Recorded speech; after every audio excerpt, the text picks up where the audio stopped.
Assalamualaikum warahmatullahi wabarakatuh. Oke, berjumpa lagi sama saya, Ibu Yunita Cucikodana, dalam mata kuliah Pancasila, Pendidikan Pancasila dengan materi Pancasila sebagai sistem filsafat. Baik, istilah filsafat secara etimologis itu merupakan padanan kata falsafah Arab dan filosofi dari Inggris yang berasal dari bahasa Yunani. Pancasila sebagai filsafat itu mengandung pandangan, nilai dan pikiran yang dapat menjadi substansi dan isi pembentukan ideologi Pancasila. Pancasila sebagai suatu filsafat itu bisa dengan cara deduktif maupun induktif. Untuk deduktif itu dengan mencari hakikat Pancasila. Untuk cara induktif itu dengan mengamati gejala-gejala sosial budaya masyarakat, merefleksikannya, dan menarik arti dan makna yang hakiki dari gejala-gejala itu. Pancasila sebagai suatu filsafat itu merupakan sistem filsafat pada hakikatnya merupakan suatu kesatuan organis. Jadi artinya sila-sila Pancasila itu saling berkaitan, saling berhubungan, bahkan saling mengkualifikasi. Pemikiran dasar yang terkandung dalam Pancasila yaitu pemikiran tentang manusia yang berhubungan dengan Tuhan, dengan diri sendiri, dengan sesama, dengan masyarakat bangsa, yang nilai-nilai itu dimiliki oleh bangsa Indonesia. Inti-inti Pancasila, inti sila-sila Pancasila. Sila pertama intinya adalah Tuhan, yaitu sebagai kausa prima, artinya Tuhan adalah sumber utama keberadaan segala sesuatu. Untuk sila kedua, yaitu intinya adalah manusia, yaitu makhluk hidup dan makhluk sosial sebagai makhluk sosial yang tidak bisa hidup sendiri, harus menjunjung tinggi nilai kemanusiaan.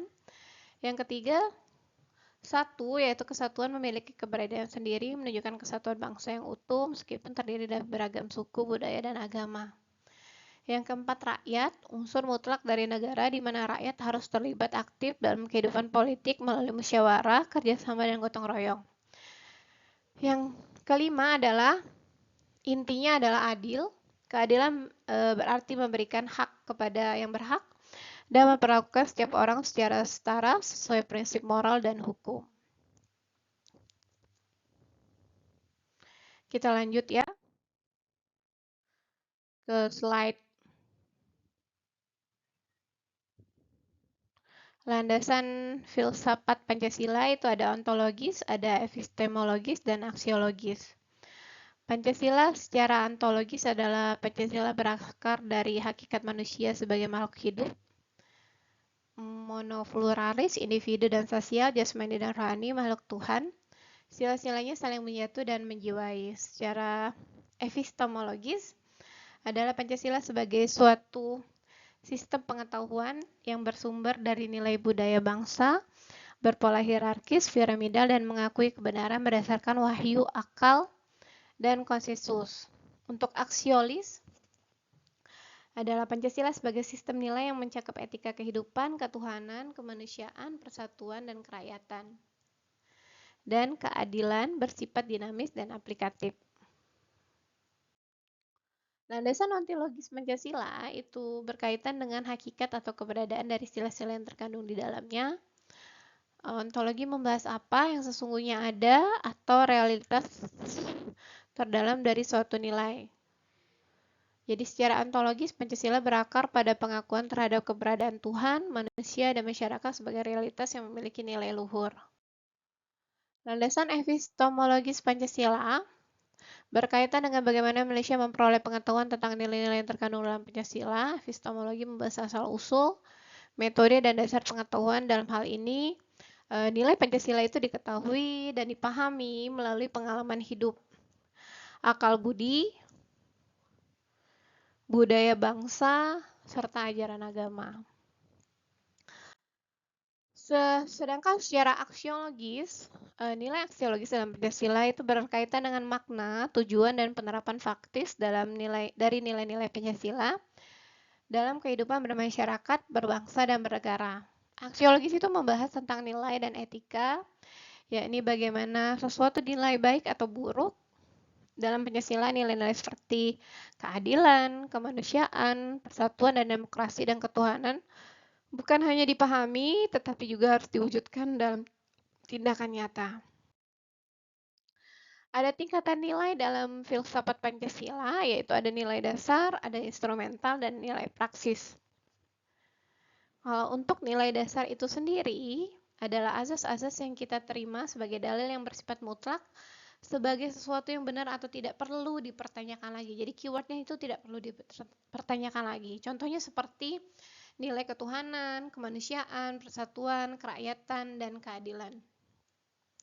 Selanjutnya untuk nilai instrumental adalah nilai yang berbentuk norma sosial dan norma hukum yang selanjutnya akan terkristalisasi dalam peraturan dan mekanisme lembaga-lembaga negara. Ada juga nilai praksis adalah nilai yang sesungguhnya kita laksanakan dalam kenyataannya. Nilai ini merupakan batu ujian apakah nilai dasar dan nilai instrumental itu benar-benar hidup dalam masyarakat. Selanjutnya ada macam teori tentang nilai. Menurut Max Seckler mengkemukakan bahwa nilai ada tingkatannya. Ada nilai kenikmatan, contohnya nilai yang tidak mengenakan yang menyebabkan orang senang atau menderita. Ada nilai kehidupan, contohnya kesejahteraan, keadilan, dan kesegaran.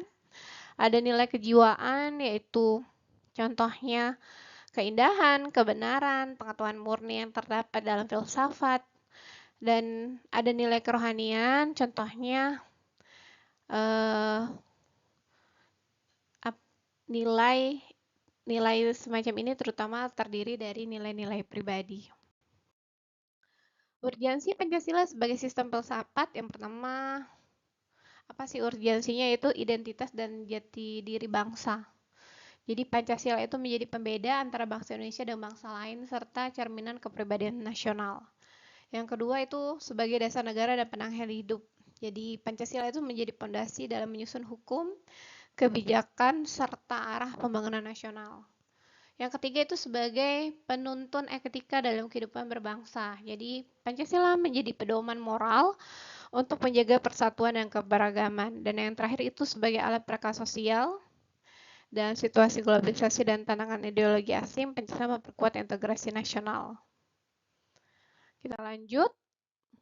Berikut merupakan kesimpulan. Jadi Pancasila sebagai sistem filsafat itu memiliki kedudukan yang fundamental dalam kehidupan bangsa negara. Ia lahir dalam nilai-nilai historis, sosial, dan politis, serta mencerminkan jati diri dan kepribadian nasional.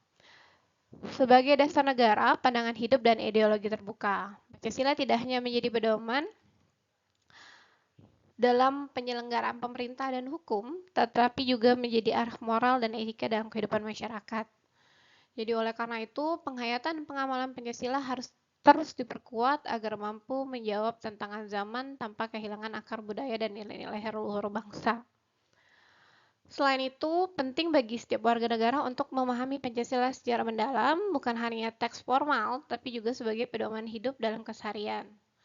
Dengan terus menjaga relevansi dan keberlanjutan Pancasila dalam berbagai aspek kehidupan, kita dapat memperkokoh persatuan dan kesatuan bangsa, menciptakan keadilan sosial, serta mewujudkan masyarakat yang sejahtera, adil, dan demokratis. Itulah kesimpulan materi kita pada hari ini. Terima kasih atas perhatiannya.